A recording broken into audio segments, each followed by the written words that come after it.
अस्सलाम वालेकुम। सहाफ़ी में नुसरत जावेद के साथ मैं हूं मतीउल्लाह जान। आज तीन बड़े इशू। सबसे पहले सुप्रीम कोर्ट का वो हुक्म जो पूरा मीडिया चला रहा है कि FIR काटी जाए इमरान खान के ऊपर कातलाना हमले की। और फिर नुसरत जावेद साहब दूसरे दो बड़े इशू भी हैं, उनमें सदर को जो ख़त लिखा है साबिक़ वज़ीर आज़म ने, और फिर तीसरा जो आज़म सवाती साहब आज खुद सुप्रीम कोर्ट में पेश हुए और बाहर भी मीडिया से बात की और अंदर भी बात की। मगर जो सबसे बड़ा इशू है उसके लिए मैं कुछ वक्त चाहूँगा। आपको ये बुनियादी बात बताते चलूँ कि आज जो सारे मीडिया पे हम ये खबरें सुन रहे हैं कि सुप्रीम कोर्ट का हुक्म आ गया कि FIR काटी जाए, जिसमें शहबाज शरीफ वज़ीर आज़म और राना सनाउल्लाह साहब जो वज़ीर दाखिला हैं और एक रियासती अदारे के आला अफसर, मैं नाम नहीं लूँगा क्योंकि हम सहाफ़ी हैं, तो इसलिए मैं ये कह रहा हूँ कि उनके बारे में जो हुक्म की खबरें चल रही हैं नुसरत जावेद साहब, वो हुक्म अभी तक नहीं आया। ये आपको शायद हैरानी होगी इस बात सुन के, मगर हकीकत ये है कि ये रिमार्क्स थे, कुछ ऑब्जर्वेशंस थी, मगर हुक्म जो तहरीर करवाया गया अदालत के अंदर नुसरत जावेद साहब, वो दो चीज़ों पे था। सबसे पहले तो ये जो केस था ये तौहीन अदालत का केस था। 25 मई को जो इमरान खान और उनके कारकुनों ने रेड जोन में आ गए थे और उन पे सुप्रीम कोर्ट के हुक्म की खिलाफ वर्जी का इल्ज़ाम में तौहीन अदालत की कार्रवाई शुरू हुई थी। अभी तक नोटिस नहीं जारी हुआ। और उसके अंदर हैरान कुन बात यह थी कि सुप्रीम कोर्ट ने ज़ुबानी कलामी, जो हमें ज़राए बता रहे हैं, IG पंजाब को भी आज की समात के लिए वीडियो लिंक पर बुला रखा था लाहौर से बराह रास्त।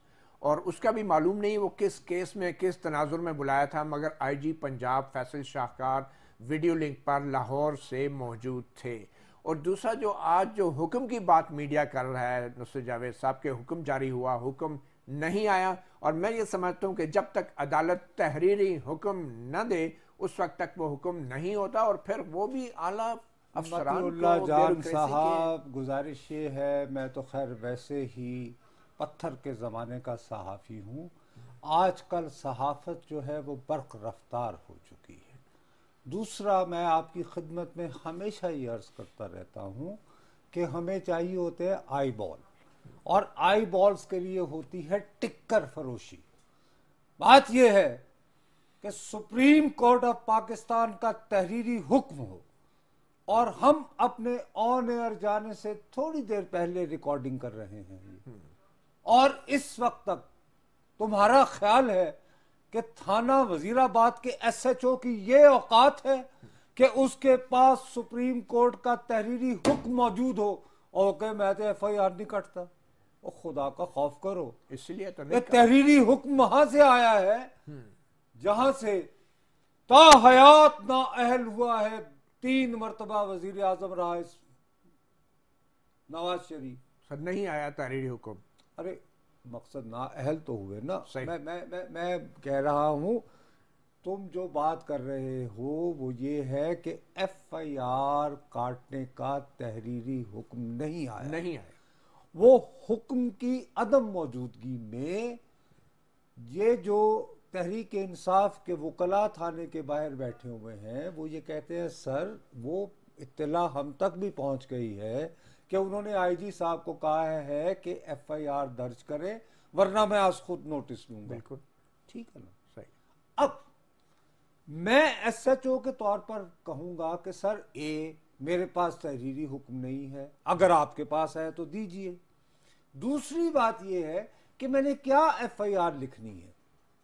कोई वाकया होता है तो एक पुलिस FIR लिखती है, एक ये होती है कि जो जख्मी हुआ होता है, मतलब खुदा न खास्ता अगर तुम्हारे ऊपर ऐसा हमला हो है जो भी, बिल्कुल। और एक ये हो कि तुम मुद्दई बन के और तुम नामजद करते हो नुसरत जावेद को। सही। अब सुप्रीम कोर्ट ने क्या हुक्म दिया है कि किसकी FIR काटी जाए। बिल्कुल सही। और मुनिस इलाही साहब, मगर सुप्रीम कोर्ट ने जो रिमार्क्स दिए चीफ जस्टिस ने, टू बी फेयर, उन्होंने ये जरूर कहा कि एक साबिक वजीर आजम हैं और उन पे कातलाना हमला हुआ है, उनकी दरख्वास्त पे FIR क्यों नहीं काट रही। मगर सब कुछ ज़बानी कलामी नुसरत जावेद साहब, ज़बानी कलामी। वो उनका फरमाना बजा बनता है कि तुम ये कह रहे हो कि नजर बज़ाहिर उन्होंने IG पंजाब को किसी और मसले पर ऑडियो लिंक पे ले रखा था। और एक और बहुत जरूरी बात, उन्होंने IG पंजाब से ये कहा कि 24 घंटे के अंदर एफआईआर काटे, नहीं तो मैं सुओ मोटो लूंगा। यानी अभी सुओ मोटो भी नहीं लिया, और कोई सुओ मोटो लेने के बाद हुक्म हो सकता था ना, जुबानी हुक्म पहले जारी कर दिया और सुओ मोटो बाद में लूंगा। मैं जरा देखो, कानून से ना बलद होते हुए मैं इतना जरूर अर्ज करूंगा कि बहरहाल इमरान खान साहब जैसी सतह के रहनुमा पर हमला हो और अभी तक उसकी एफआईआर ना हो पाए तो ये बहुत गैर मामूली वाकया है। सही। उस गैर मामूली वाकये का नोटिस लेना जो है वो बहरहाल एक चीफ जस्टिस नहीं करेंगे तो कौन करेंगे। मगर सर इमरान खान खुद कहते थे कि एक नहीं, दो नहीं, एक पाकिस्तान। तो खान साहब जाए ना, वो 22A अगर एफआईआर ना कटे तो 22A में अदालत में जाते हैं लोअर कोर्ट्स में, और एफआईआर कटवाने के लिए जरूरी है ना एचएसएन कॉलेज में ना गए। देखो, आमतौर पर जो जिल्लतों का मारा मेरे और तुम्हारे जैसा पाकिस्तानी है, उसकी एफआईआर अगर एसएचओ नहीं काटेगा तो मैं वही तुम्हारी वो जो सेक्शन तुम कोर्ट कर रहे हो, मैं एक वकील पकड़ूंगा, मैं कहूंगा जी मेरी एफआईआर दर्ज नहीं हो रही, करा दो। लेकिन ये तो बहरहाल बहुत बड़े कदावर रहनुमा है, तो इनको तो ऐसे तकल्लुफात की जरूरत नहीं है। और अब जुबानी कलामी चीफ जस्टिस के रिमार्क्स के ऊपर थाने पहुंच के एफआईआर वो चीफ जस्टिस साहब का अख्तियार है, वो बहरहाल अल्टीमेट इस मुल्क के कानून के निगहबान है। अगर वो ये महसूस कर रहे हैं, लेकिन अब सवाल ये उठता है कि ये सब कुछ हो गया, उसके बावजूद अभी तक हमारे ऑन एयर जाने तक, शायद उसके बाद भी हो, चौधरी परवेज इलाही वजीर आला पंजाब, जिनकी निगरानी में पंजाब की पुलिस जो है वो काम कर रही है, वो जमान पार के 2 चक्कर लगा चुके हैं। अब वो इमरान खान साहब के घुटने क्या कहते हुए दबा रहे हैं कि पहलवान जी जान दो, ए ना कर दो, वैसे कर दो, और मजीद नामालूम अफराद जिनका मैं है वो नहीं मान रहे होंगे, इसीलिए 2 मरतबा जाना पड़ रहा है ना।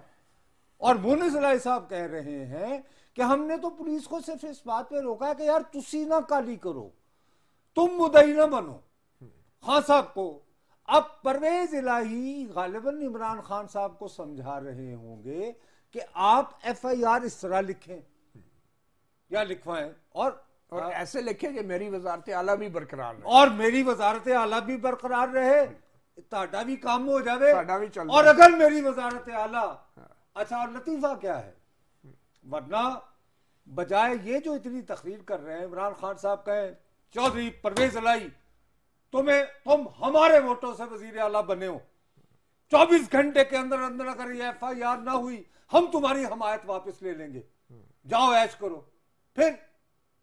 लेकिन वो जो वुज़रा बने हुए हैं इस वक्त, जिनके झंडे लहरा रहे हैं पीटीआई के, बिल्कुल पीटीआई की पार्लिमानी पार्टी नहीं बोल रही, और वजीर आला तो साढ़े कहने बने हुआ है, क्यों नहीं हो रहा सब, क्यों?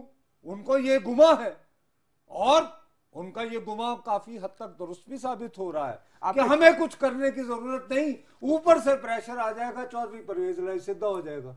तो कहां से ऊपर से मुराद? ओहो भाई, अब जैसे ये आ गया ना कि भाई कि चले जी सुप्रीम कोर्ट से तहरीरी ना सही, नहीं आप कुछ और कह रहे थे, वो और प्रेशर कौन सा जो परवेज इलाही पे है? कहीं ऊपर से मैंने कह दिया तो ऊपर चीफ जस्टिस भी तो ऊपर ही है ना यार। अब तुम पता नहीं, तुम हर चीज में तुम्हारा ये होता है कि मैं कोई ऐसी बात कहूं जिससे आप फंस जाए।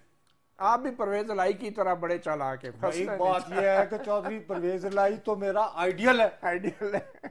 देखो ना, जनरल मुशर्रफ साहब आते हैं तो 5 साल भरपूर करते हैं। वैसे सर ये 2018 का इलेक्शन अभी तारीख नहीं आती, उससे 6 महीने पहले तय हो जाता है कि तलागंग से वो खड़े होंगे। बिल्कुल सही है। और फिर वो आखिर में वजीर आला बनते हैं। तो अल्लाह ताला जिसने दुनियावी अमूर से देखो, मैं यानी मैं तो उनके नक्शे कदम पे चलना चाहता हूँ। काश साहब अगर परवेज इलाही साहब आपके आइडियल हैं तो बीबी ने जो इनको नामजद किया था अपनी कत्ल की साजिश में, कराची वापस पाकिस्तान आने से पहले, और इनके साथ भी एक रिटायर्ड ब्रिगेडियर का नाम था, उस वक्त भी एफआईआर जो है नहीं कट सकी थी। अरे तो फिर उस जमाने में तो इमरान खान नहीं थे ना, लेकिन ये ताना देते हुए ये भी याद रखें, ये ताना था कि बीबी ने जिसको नामजद किया बकौल तुम्हारे, हाँ। या जिनका जिक्र किया या जिन पर शुबे का इजहार किया जी, हाँ, वो सदर थे। उन्होंने यूसुफ रजा गिलानी को वजीर आजम बनाया, तो उनके नीचे डिप्टी प्राइम मिनिस्टर कौन था?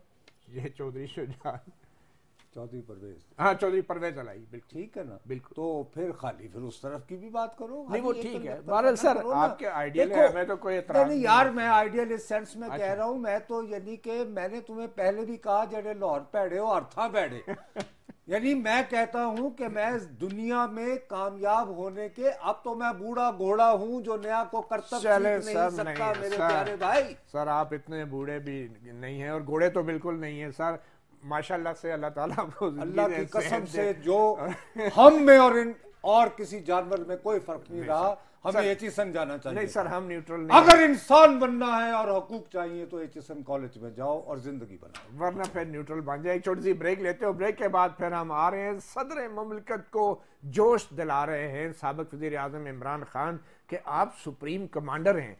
आखिर एक सुप्रीम कमांडर होता क्या है, एक ब्रेक के बाद आपको बताते हैं।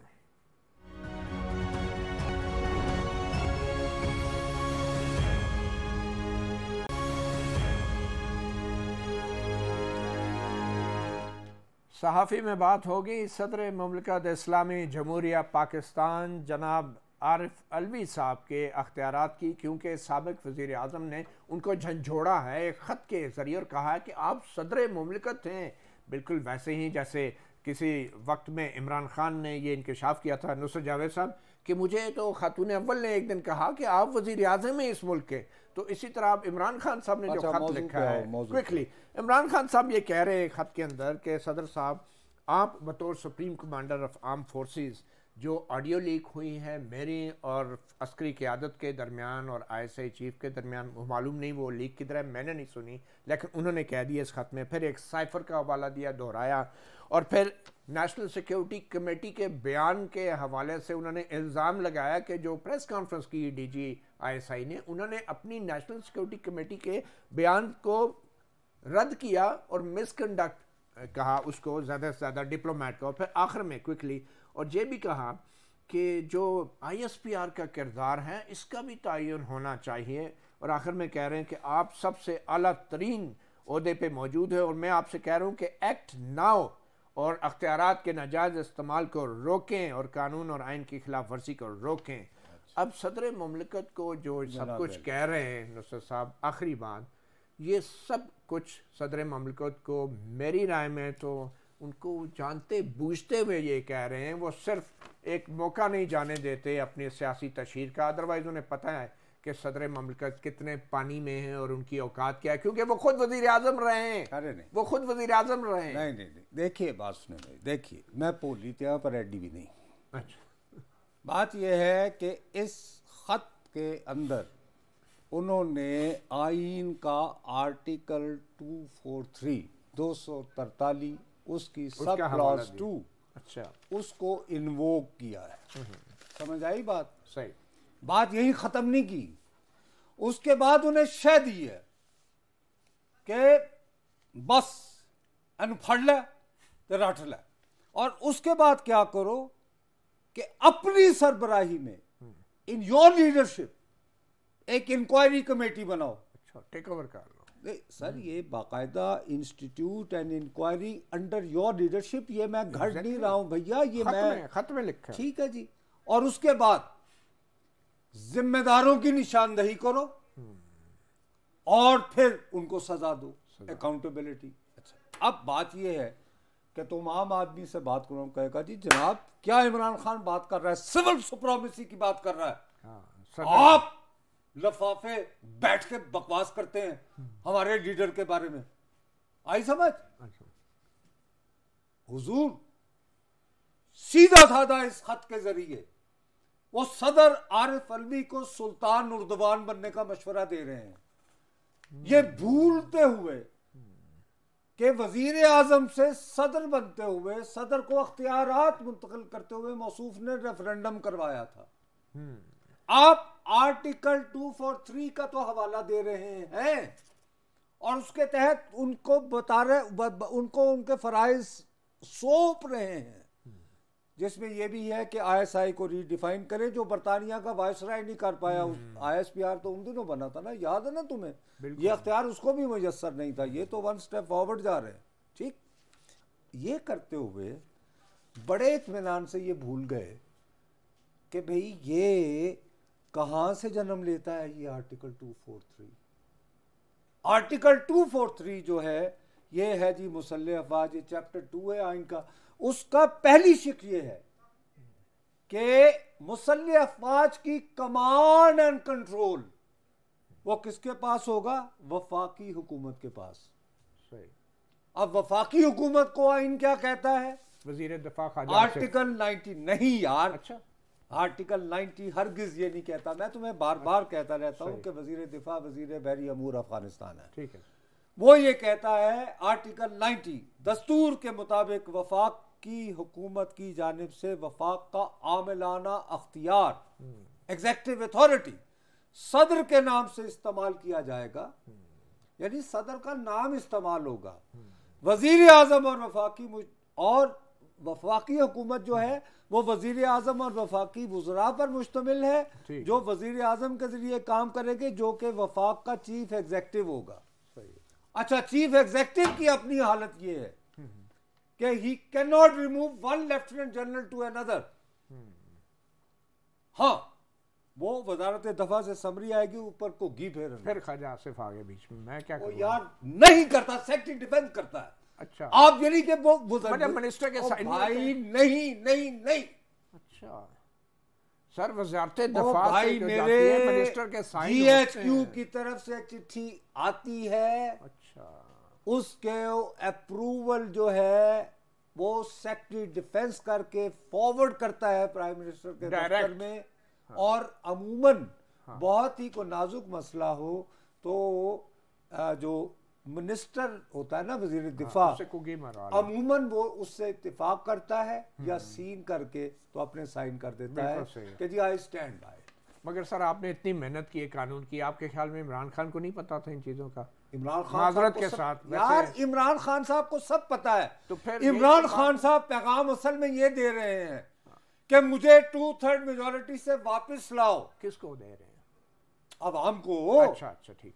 मैं सबसे पहले तो आइन को बदलूंगा।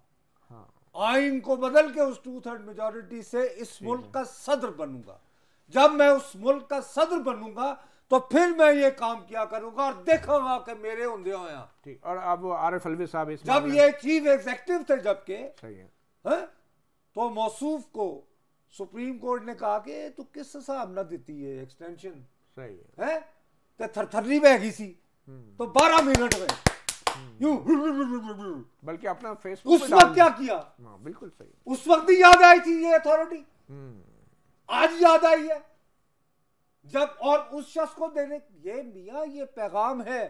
मैं आपको बार बार कहता हूं खान साहब इतने सादा नहीं है जितने आप तस्वुर करते हैं। लेकिन आपने इतने ये वो अपने हामियों को समझा रहे हैं कि डटे रहो। अच्छा, हमें इलेक्शन लेने हैं, इलेक्शन में इंशाल्लाह मैं 2/3 मेजॉरिटी के साथ वापस आऊंगा और वापस आने के बाद। मगर सर इतना लंबे चौड़े खत में ये बातें उन्होंने सदर अलवी से तो नहीं की ना जो आप कह रहे हैं? भाई अपने वोटर को कही है। अच्छा, और दूसरा उनको बताया है कि मैं तो छड़ना नहीं।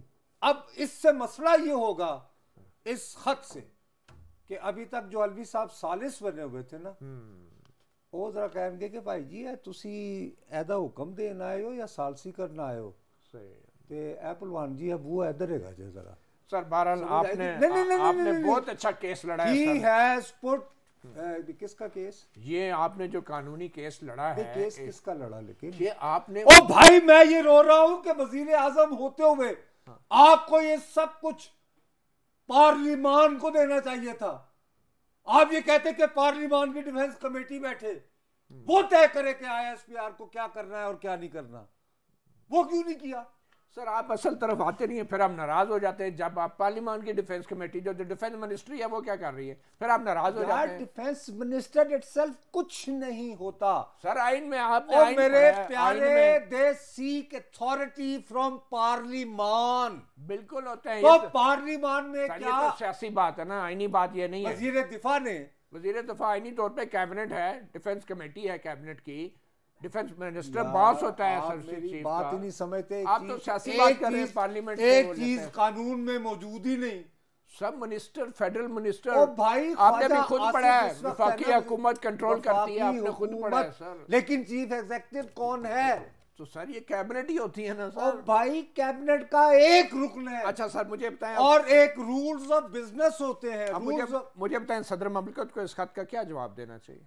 सदर ममलिकत ये खत जो है ज्यादा से ज्यादा अभी तक उनके पास जो अख्तियारात मुयस्सर है वो खुद तो अपनी सरबराही में कमेटी नहीं बना सकते। ठीक है जी, वो तो मेरी जान वजारत खजाना का चपड़ासी भी नहीं बदल सकते। सही है, ठीक है जी, वो ज्यादा से ज्यादा ये कर सकते शायद हैं। ईवान सदर का माली भी नहीं, ये भी आपको पता हो। जी मुझे पता है, वो भी और अपॉइंटमेंट भी नहीं कर सकते। सही, वजीर आजम की मंजूरी के बगैर माली भी वो ये कर सकते हैं कि इस खत को जो है वो शहबाज शरीफ साहब को भेज दें, वजीर आजम को, कि सर ये है, इन मामले पे मेरे साथ मुशावरत की। बिल्कुल।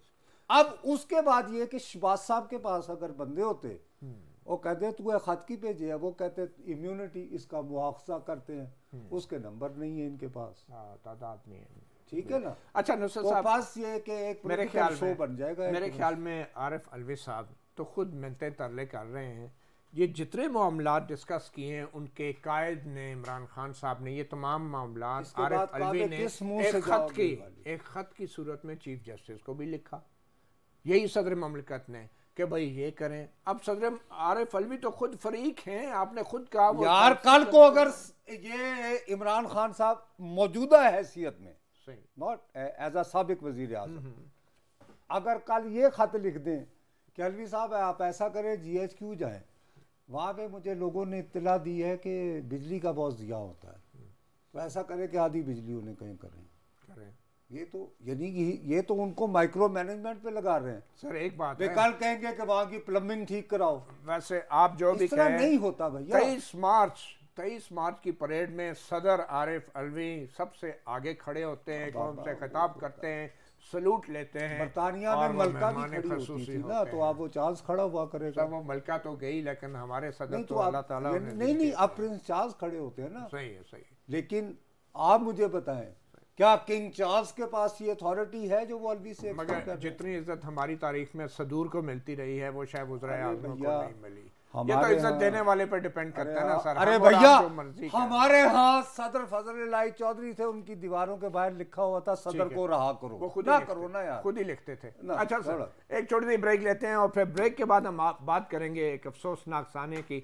आज़म सवाती एक सेनेटर हैं और उनकी नाज़ेबा वीडियो के हवाले से आज वो खुद सुप्रीम कोर्ट में आए और सुप्रीम कोर्ट के 5 मुअज़्ज़ज़ जजेस से कहा कि जज साहब ये बताएं कि जो वीडियो असली मेरे पास आई है, और उन्होंने कहा कि ये जो अब जारी की जा रही है FIA ने जिसको जाली करार दिया है वो असल में असली है और उसके कुछ हिस्सों को जाली करार दिया गया है, तो क्या ये वीडियो मैं किसी और को दिखा सकता हूँ या सिर्फ मुअज़्ज़ज़ जजेस साहब को मैं दिखाऊँ? इसका जवाब भी आपको बताते हैं एक छोटी सी ब्रेक के बाद।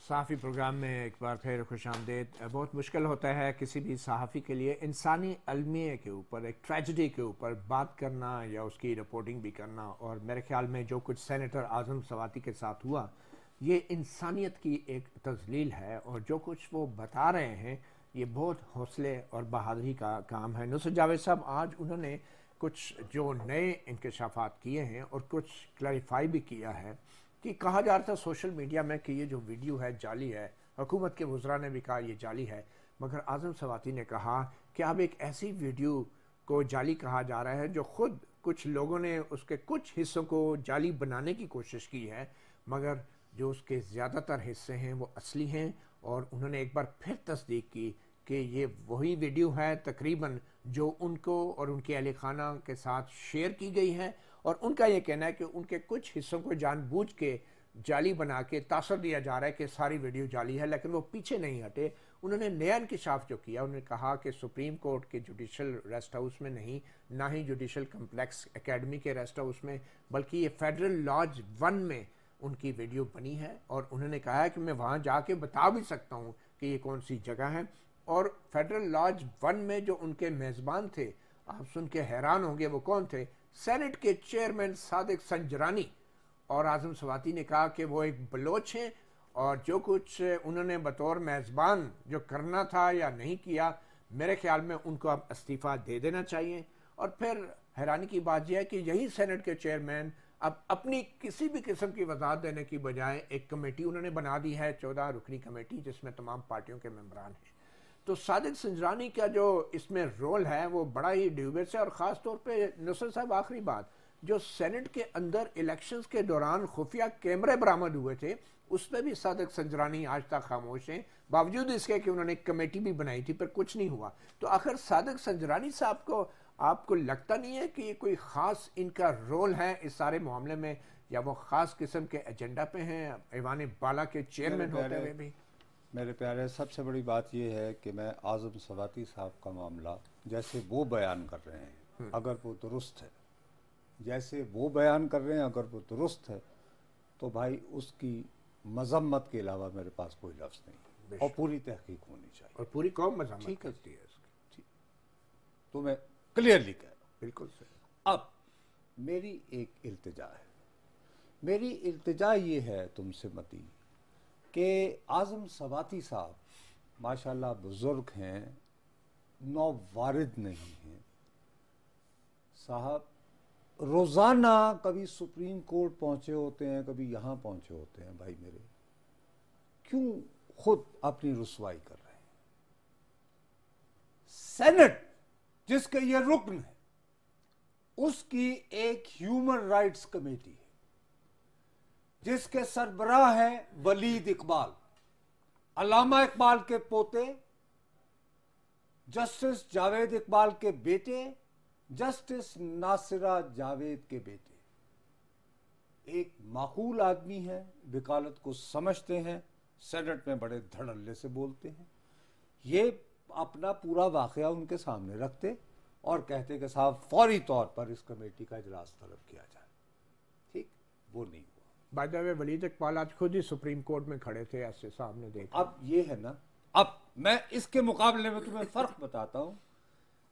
इसी कमेटी के साबिका चेयरमैन थे मुस्तफ़ा नवाज खोखर, जो वो पहले शख्स थे जिन्होंने इंतहाई सख्त अल्फाज में मुजम्मत की इस वाक़े की। बिल्कुल ठीक है जी, एक ट्वीट के जरिए। हुजूर, 13 अगस्त को बलोचिस्तान के जिला केच में एक वाक़या हुआ था, एफसी के हाथों एक बेगुनाह तालिब इल्म की हलाकत हुई थी। उस वक्त एफसी के जो इंस्पेक्टर जनरल थे वो मेजर जनरल सरफराज अली थे, जो बाद में लेफ्टिनेंट जनरल हुए और फजाई हादसे में शहादत की नजर हुए। ठीक है हुजूर, इस वाक़े की खबर चली, मुस्तफ़ा नवाज खोखर ने as chairman human rights committee तलब किया और शहीद ने लीतोलाल से काम नहीं लिया। हालांकि उनको बहुत सारे लोगों ने उकसाया कि ये कौन होते हैं जी, आप क्या आपके इनके सामने पेश हो रहे हैं, और बड़े बड़े सीनियर लोगों ने कहा। लेकिन जाहिर है कि उन्हें आला क़यादत ने क्लियर किया होगा। बिल्कुल आगे बात, वो आए, 1 घंटा वो उस कमेटी के सामने उन्होंने उस वाक़े का अपने नुक्ता नज़र से पस मंज़र बयान किया। ठीक है ना जी, इसका मतलब है कि सेनेट की ह्यूमन राइट्स कमेटी के पास कितना अख्तियार है अगर कोई इस्तेमाल करना चाहे। आप उसे खुद इस्तेमाल ना करें और जाके आप कहें कि जी बहुत है पानी दा इको हाल और सुप्रीम कोर्ट ही हर बात ले जाए, तो ये भी जाए। मैंने नुसरत साहब को भूलना नहीं चाहिए, सेनेट की ह्यूमन राइट कमेटी के ऊपर जो सौदेबाजी हुक्मरान जमातों ने की और जिस तरीके से आखिरी मौके पे इस ह्यूमन राइट्स कमेटी को छोड़ के दूसरी कमेटियां ली गई, उस पर भी बड़ी बात हुई थी। अरे भैया, तुम्हारा मसला इसी वक्त के लिए, इसी वक्त के लिए आप जो है ना इधर उधर घुमाते हो। मैं तो सिर्फ ये कहता हूँ कि एक मसले का तो यहाँ पे तो कोई गुंजाइश नहीं है। वलीद इकबाल का ताल्लुक पीटीआई से है, हाँ? इस कमेटी में अक्सरियत पीटीआई की है। अब पीटीआई की पार्लिमानी कमेटी आज बैठती है, वो कहती है सादिक संजरानी मुस्ताफी हो। भाई अगर तुम वाकई अपसेट हो तो तहरीक अदम एतमाद के खिलाफ जमा कराओ, और वो तहरीक अदम एतमाद जमा करवाते हुए कौम को यह भी याद दिलाओ कि सादिक संजरानी जब पहली मर्तबा चेयरमैन सेनेट बने तो ये उम्मीदवार किसके थे? तहरीक इंसाफ के। साथ में इनके शामिल कौन हुई? Pakistan Peoples Party. सादिक संजरानी को चेयरमैन बनवाने में के इवज उन्होंने क्या हासिल किया? सलीम माडवी वाला को डिप्टी चेयरमैन बनवाया। अब के बाद तो वो उनकी मदद के बगैर है। तो सौदेबाजी तो सारे ही करते ना फिर। अरे भाई सियासतदान का काम ही है। इसमें बैरिस्टर मुस्तफा नवाज खोखर साहब क्या करें अकेले बेचारे? तो यार मसला मैं तुम्हें ये कह रहा हूं कि इस वक्त क्या है। सही, ये मसला संगीन है ना। बिल्कुल संगीन। आप ही ने दर्द दिया, तुम्ही ने दवा देना। ये सादिक संजरानी तुमने मुझे दिया तहरीक इंसाफ।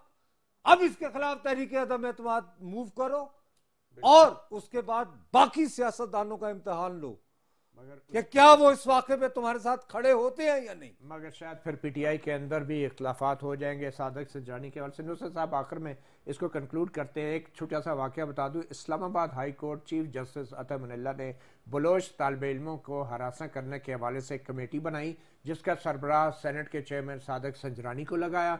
6 महीने तक सादिक संजरानी ने कोई इजलास नहीं बुलाया, तारीख मांगते रहे, और 6 महीने बाद उन्होंने माजरत कर ली हाथ जोड़ के कि बलोच तालिब इल्मों को हरासा करने के हवाले से वो इस कमेटी की सरबराही नहीं कर सके। और उसके बाद अख्तर महगल साहब, तो सादिक संजरानी साहब की बड़ी तारीख है और ये सिर्फ अकेले ये सियासतदान। संजरानी साहब बलोचों की नुमाइंदगी करें या अपनी नौकरी बचाएं, बस यही एक सबसे बड़ा आलमी है। ये कि हम हुए, तुम हुए, कि मीर हुए, सब उसी जुल्फ के असीर हुए। हम भी तो नौकरी बचा रहे हैं ना। बहुत शुक्रिया नुसरत जावेद साहब।